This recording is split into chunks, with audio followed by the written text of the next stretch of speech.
Hey guys, on today's Robbie's Reviews, I'm going to be doing this 2015 BMW M6 Competition Coupe.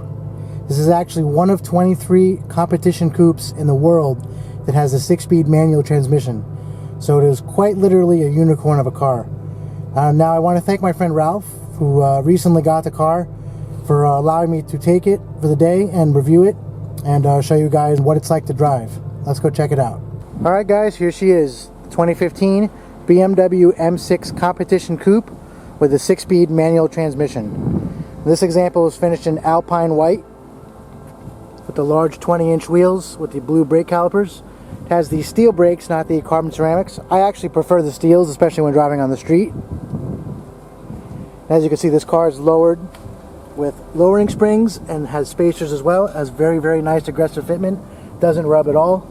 Now, this being the competition package, the power is upped from 560 horsepower and 500 pound-feet of torque to 600 horsepower and 516 pound-feet of torque. But this car has a few modifications, so it makes a little bit more than the stock power level right now. Now, aside from a bump in power, the performance package also offers upgrades to the springs, dampers, and anti-roll bars, making the car even stiffer than ever before. You actually get an active M differential for better traction. However, the car will still light the tires up at 70 miles an hour in 4th gear.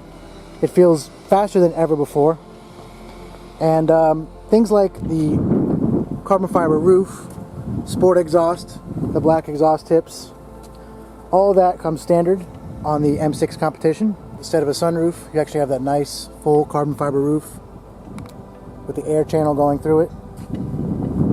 Nice body color Alpine white trunk spoiler. Very, very aggressive diffuser, so you have the black exhaust tips.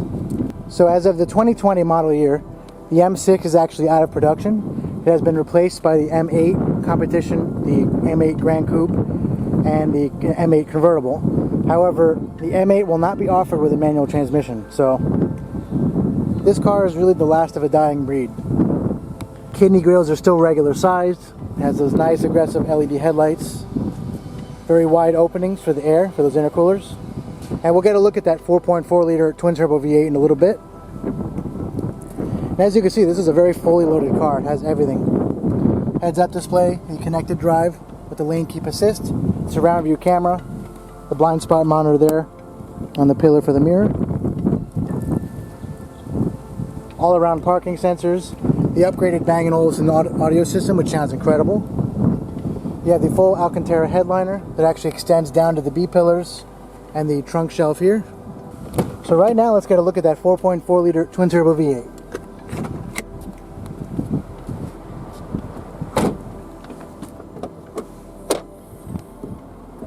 It's in a hot V configuration, meaning the turbos are actually in the valley of the V8. So they're right in the V there. You have the intakes here. There's actually a lot of space, an area in front of the engine, where it's actually a front mid-engine V8, where most of the engine is behind the front axle. An example of a front engine car would be where, like in Audis, like the S8 and the S6, you'll have most of the engine hanging over the front axle, which really doesn't help with understeer. However, this car is perfectly balanced when it comes to chassis control, suspension control, and all that. And especially in the M2 or Sport Plus modes. Alright, so let's close it down. Now let's get a look at those BMW adaptive LED headlights as well as the LED taillights. So let's turn on the headlights.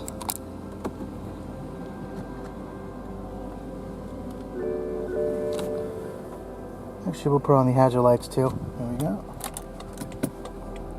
So instead of mirror indicators, you actually have the indicators in the fender right by the M6 logo. So as you can see, those adaptive LED headlights are very, very bright. There's no actual projector in there. Well, it does look like a projector. It's more of like a mirror, kind of like a mirror housing in there. When they're active, they can turn to the right, left, up, and down. You actually have the turn signals that are mounted in the bottom of the headlight, kind of under this, it's kind of like a cutout where you can't see it there. You come under here, you can see it very clearly. Then you have the LED angel eyes, or the halos. You got the M6 logo and the kidney grille there. Nice big BMW badge on the bumper. Moving around back, you have the full LED taillights, but then you have nice LED turn signals and the brake lights, and the hard braking lights are actually mounted in here. Alright, now let's take a step inside the M6. Check it out. Right off the bat, you can see the upgraded Bang & Olufsen sound system, as well as that illuminated M6 in the kick plate. We have these really nice, heavily bolstered and adjustable leather seats, which are really, really comfortable. Everything from the side extender, it has massage. The headrest here comes out like a pillow. Really love these seats. So let's step inside.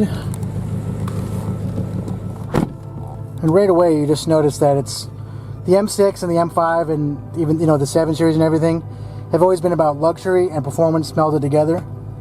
And this car is really no exception. So you have the full color heads-up display, which actually recognizes the speed limit in the area. You have this nice round full leather steering wheel with the M logo at the bottom. And you have the blue and red M colored stitching. Really everywhere you look, it's just leather, nice woods, metal. Just nice materials, and you have the whole headliner is Alcantara here. It's the suede Alcantara. You have this nice burled wood trim going around, and you have the start-stop button here for the engine. You can actually turn off auto start-stop, which in a lot of cars you have to turn it off every time. In this car, you just hit that as off, and it'll never come back on again. And I've always loved these gauges. This is before BMW went to a full solid screen. It's kind of like the older Rolls Royces in the fact that it's got the physical rings, and you have like half screen and then half the physical part here for the analog gauges, which I love in cars like this. And all your important things like these, the performance mode here. So I'm in M2 mode, which is Ralph's shortcut. So if I hit M1, confirm, it actually turns everything completely off. So that's kind of like danger mode. But M2, if I confirm that, it puts the MDM on, the kind of like sport handling in the Mercedes-Benzes. And I can change the engine here to Sport Plus. So I can go efficient, sport, sport plus. Same for the suspension and the steering. I'll just go back to M2, which is kind of like my favorite mode right now. And you've got, you know, basic things like your fuel range and your lane keep assist up there, where you can change water and oil temperatures, gas level. And actually down here you got all your cool technology options. You have your heads-up display there, lane keep assist, that's forward collision warning. I believe that's adaptive cruise control. You have your trunk opener down there. Of course, being manual, you have your clutch. It's actually it's not too light, not too heavy. You have your M kick plate down there, very cool. Comfortable place to rest your foot.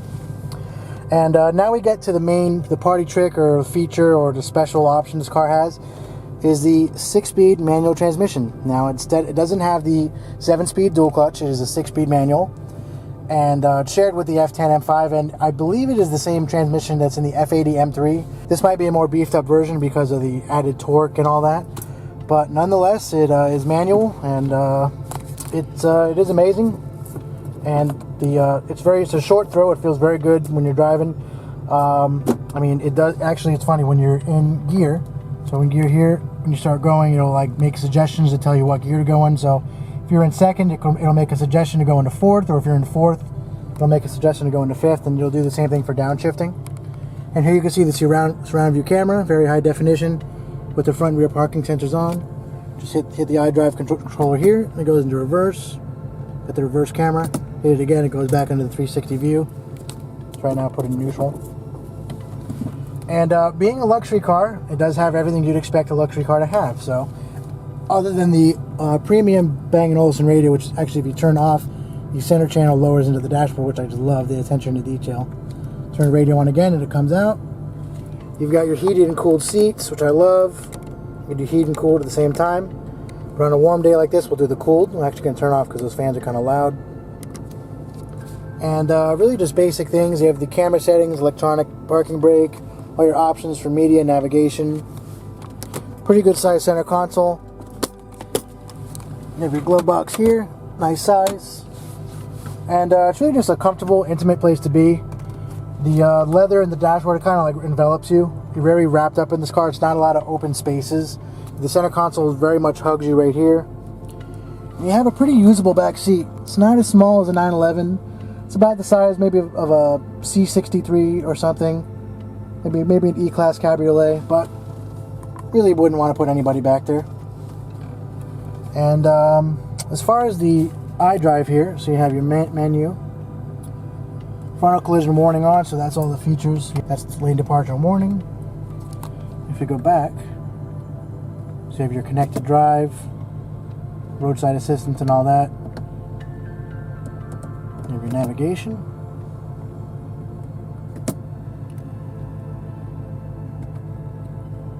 Things like the radio. Now that Bang & Olufsen system sounds very good.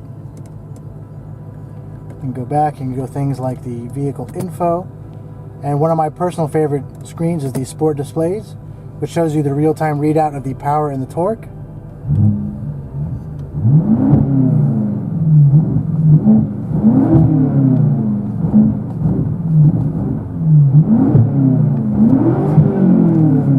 Car sounds really good. We'll get a start up into some rev clips in a little bit, along with the driving footage. And really just got things like the storage cubbies here, the cigarette lighter. And there's not much really to it. It's just a very, very nice, luxurious place to be. It is a sports car. It's actually more of a Grand Tour, or luxury Grand Tour. And this is something you can comfortably drive across country, and you can daily drive. And I believe Ralph drives this every other day. He also has a Nissan GTR, so those are two really nice all-around daily drivable sports cars to have. And I just really love all the detail, the way that the dashboard is layered here with the leather and the Alcantara suede. Just a lot of nice technology melding together with luxurious materials, and it's really just a nice place to be. Now we're going to go get some startup and rev clips, and then we're going to go see what it's like to drive.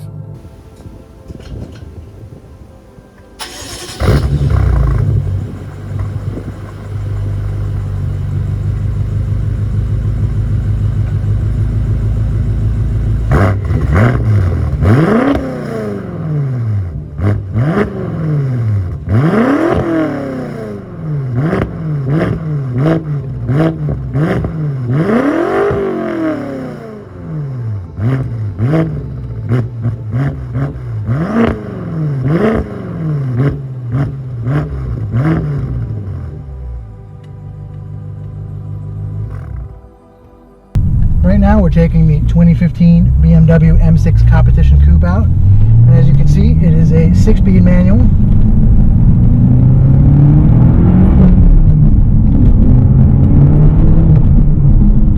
It is really, honestly, a hell of a car to drive. And I've driven M6s before, Grand Coupes, convertibles, and coupes, and they all had that 7-speed dual clutch, which while it is amazing, it's just kind of numb. And it's very quick, and the car is actually faster with it compared to this 6-speed manual. But driving a manual is about more than just being fast.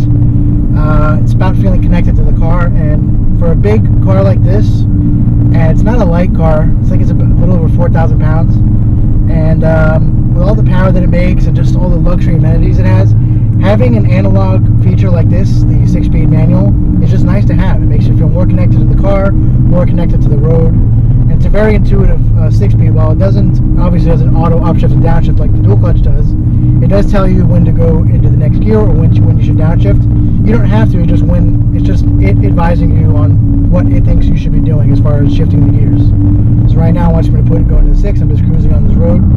I've got an M2 mode, so the engine is in Sport Plus, suspension is in Sport Plus, and the steering is in Sport. Now that's just the individual setting for M2 that my friend Ralph has configured, but that's a pretty much infinitely configurable setting as far as M1 and M2 goes. So now I'm going to drop it down to 4th gear, do a little pull.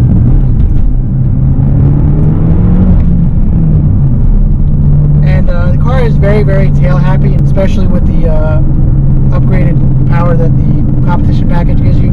The car makes 600 horsepower and 516 pound-feet of torque, but this car is actually modified, so it makes a little bit more than that. Actually, for such a large car, the car makes very, very tight U-turns.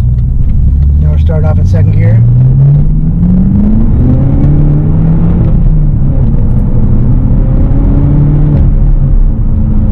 Now with that MDM mode, or I think it's the advanced traction control mode, where it actually gives you less traction, but the M active differential is still watching your back, and it's actually helping the rear wheels keep traction throughout most situations.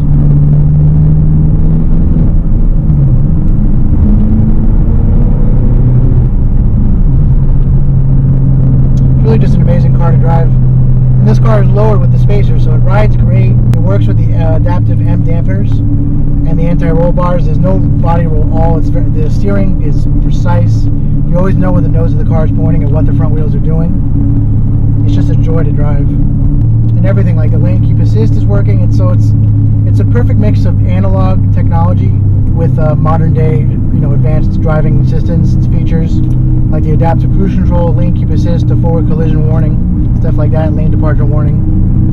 And you have that nice full color heads up display that's thankfully telling me the speed limit of the current road I'm on, because especially with the manual transmission versus the dual clutch, it's very, very easy to speed in this car, and it's best to have a radar detector, if I'm honest.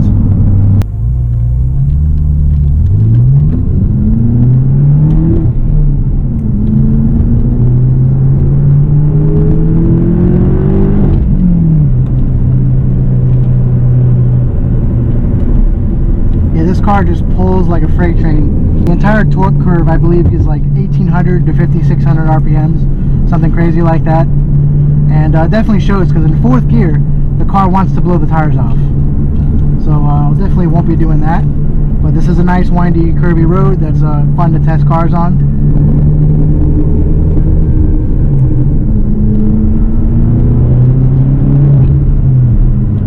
And the car just really sticks to any surface. Gotta love when people pull in front of you like that.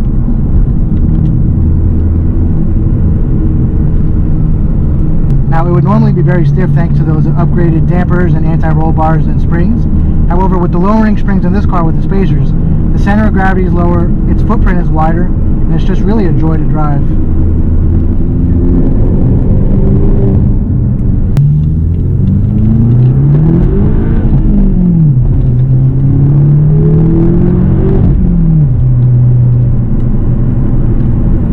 Honestly at a loss for words. It's just this car, the way that it handles, the way that the chassis control is, all with a manual transmission, it seems like it would be too good to be true, but the car is perfectly balanced. I'm having a great time driving it. It's very well composed. The brakes feel great. The clutch is nice and light, and the gears are very short. You can do short shifting in this car. It's just, I don't know what to say. It's just a great car. It's an all-around fantastic luxury Grand Tourer, and I would have no problem daily driving this.